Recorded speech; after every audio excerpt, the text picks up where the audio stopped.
রোহান কই আইছো?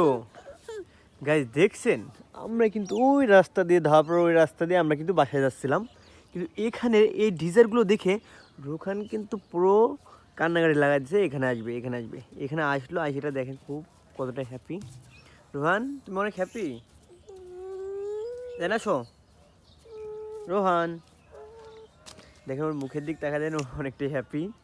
খেলা করছে কি এই যে বাবা, তুমি হ্যাপি বলো? ওর নিয়ে মনে করেন এই ধাপড়াঘাটে আসলেই কাম। হয়তো একদিন ফেরি পড়ে যাবে, নাহলে একদিন এখানে যাবে, একদিন ওখানে যাবে। আর আজকে অনেক হচ্ছে বেকুর গাছ, বুঝলি একটা বেকুর দেখতেছেন না, ওই বেকুর গাছ যাওয়ার জন্য আজকে অনেকটাই পাগল হয়ে গেছিলো। তো নিয়ে এলাম এখানে। এই যে বাবা রোহান, এই যে হাই দাও একটা, এই যে রোহান, এই হাই দাও একটা, হাই দাও। ও